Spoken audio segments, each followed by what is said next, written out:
Hola, buenos días, tardes, noches con todos los que me van a seguir en esta lectura. Quería saludarles, estoy contenta de volver a hacer esto y lo único que les pido de favor es suscríbanse a mi canal de YouTube. Esto no tiene costo alguno, no tiene repercusión alguna, pero sí me ayuda a mí para mantener el canal abierto. Entonces, si están de acuerdo en la lectura y les gusta, les voy a pedir muy cordialmente, suscríbanse. Será muy favorable para mí también. Así que bueno, seguimos con nuestro libro. Estamos con Sándor Márai en el último encuentro.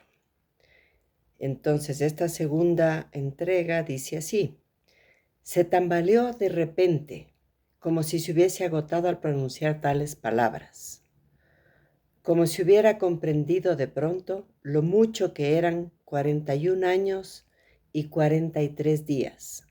Se sentó en una de las sillas tapizadas en cuero, un tanto destartaladas. En la mesilla había una campanilla de plata al alcance de la mano. La agitó. «Que suba Nini», le dijo al criado. Luego añadió cortésmente: «que haga el favor».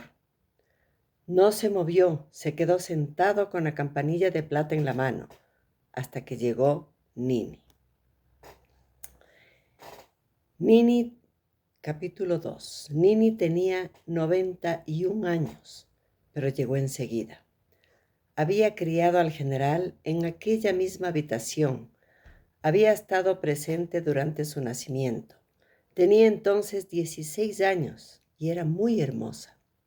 Era bajita, pero tan fuerte y tranquila como si su cuerpo conociese todos los secretos, como si escondiese algo en sus huesos, en su sangre, en su carne, los secretos del tiempo o de la vida, algo que no se puede decir a los demás, algo que no se puede traducir a ningún idioma, un secreto que las palabras no pueden expresar.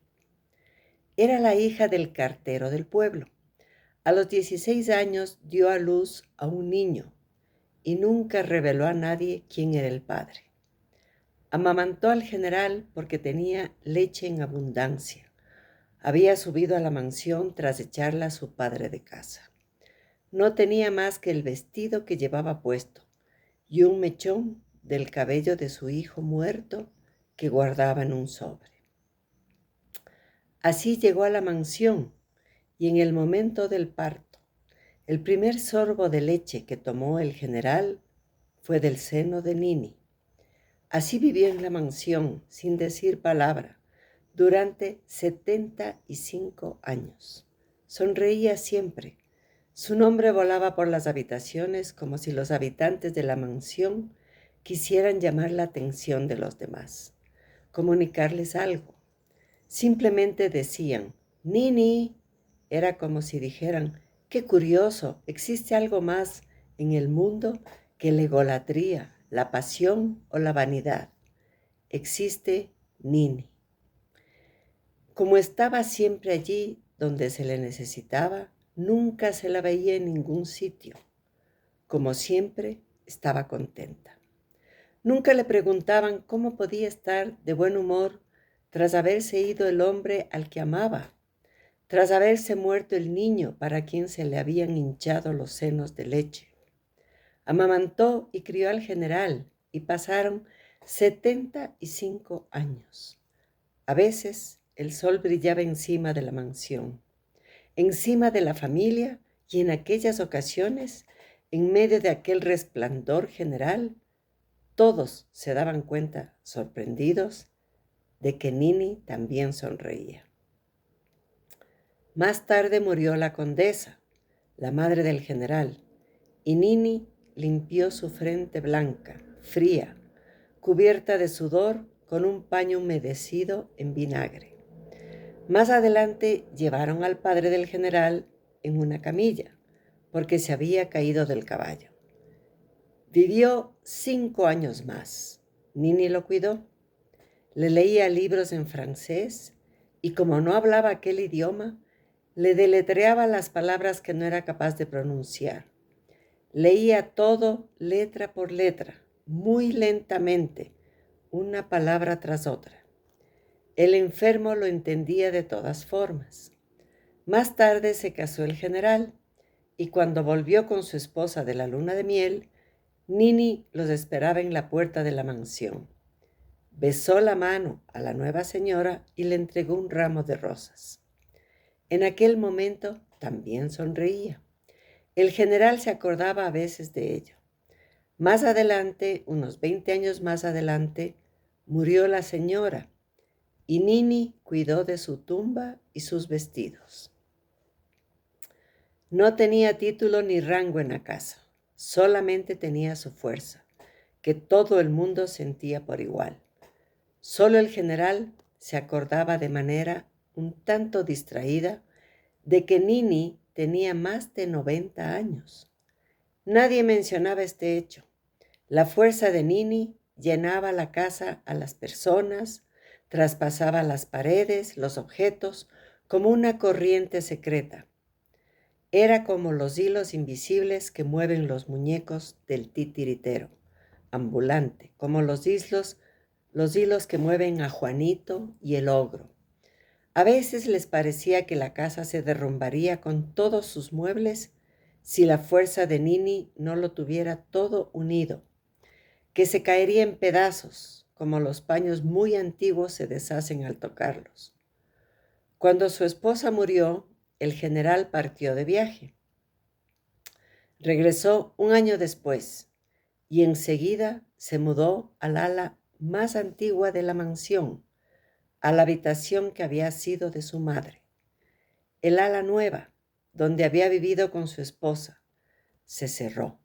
Allí quedaron los salones multicolores, con sus paredes tapizadas en seda francesa, que ya empezaban a rasgarse, la sala enorme con la chimenea y los libros, y la escalera decorada con cornamentas de ciervo, con cabezas de gamuza y urogallos disecados. El gran comedor cuyas ventanas daban al valle y a la pequeña ciudad, a los montes lejanos de cimas azuladas. Las habitaciones de su esposa y su antiguo dormitorio, que se encontraban al lado de aquellas.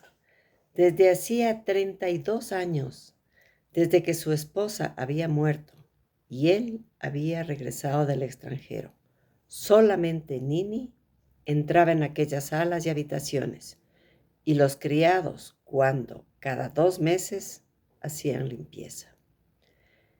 Siéntate, Nini. La nodriza se sentó. Había envejecido en el curso de aquel año. Cuando pasa de los 90, la gente envejece de manera distinta que a los 50 o a los 60.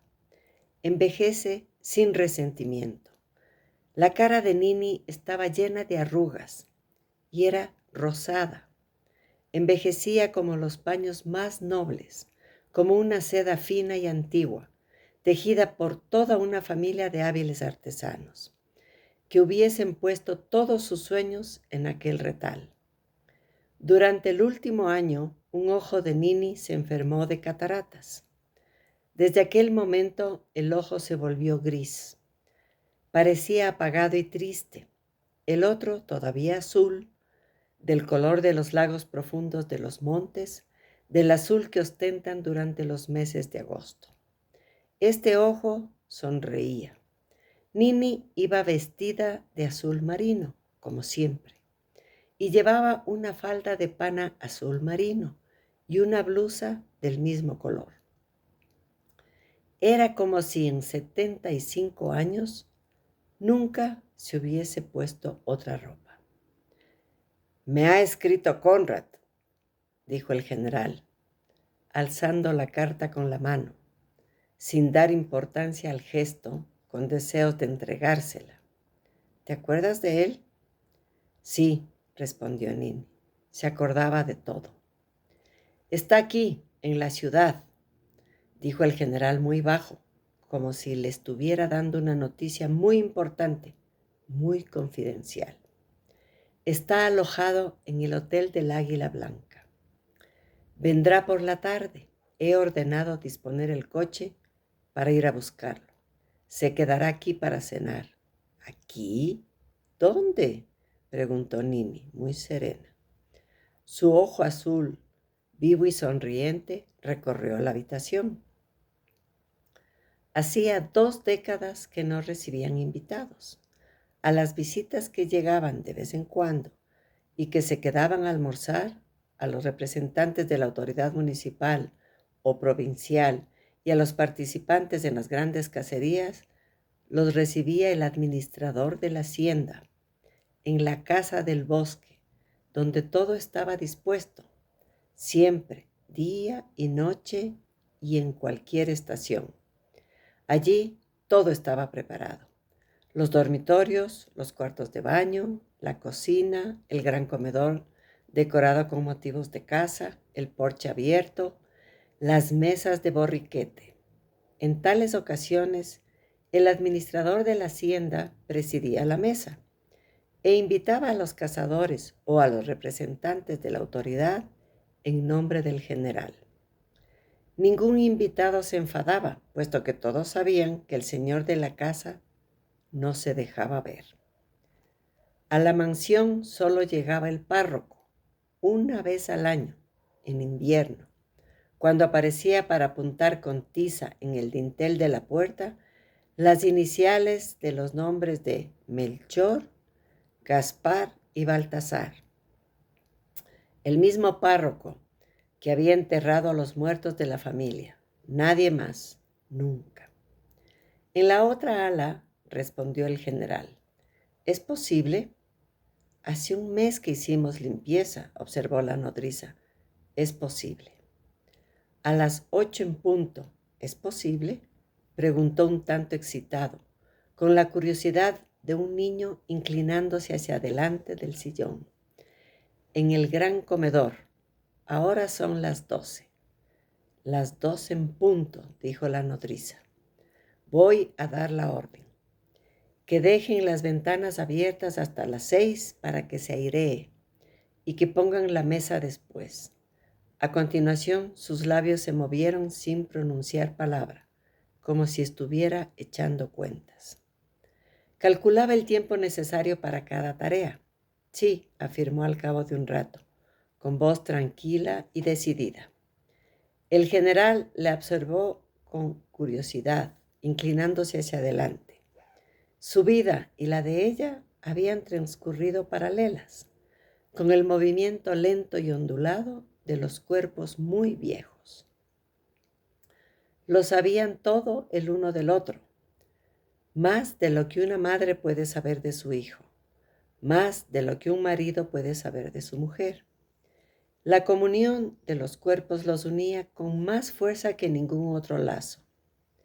Quizás fuera por la leche materna. Quizás porque Nini había sido el primer ser vivo que había visto al general al nacer, en el momento de llegar al mundo, lleno de sangre y de mucosidad, como se suele nacer. Quizás fuera por los 75 años que habían pasado juntos, bajo el mismo techo, comiendo la misma comida, respirando el mismo aire. Lo compartían todo, hasta el olor a moho de la casa, hasta los árboles que crecían delante de las ventanas. Todo. Y todo esto no se podía expresar con palabras. No eran hermanos ni amantes. Existe algo diferente de todos esos lazos, y ellos lo intuían de una manera poco precisa. Existe una especie de hermandad más fuerte y más densa que la que une a los gemelos que salen del mismo útero. La vida había mezclado sus días y sus noches. Lo sabían todo todo del cuerpo del otro, de los sueños del otro. Continuamos mañana.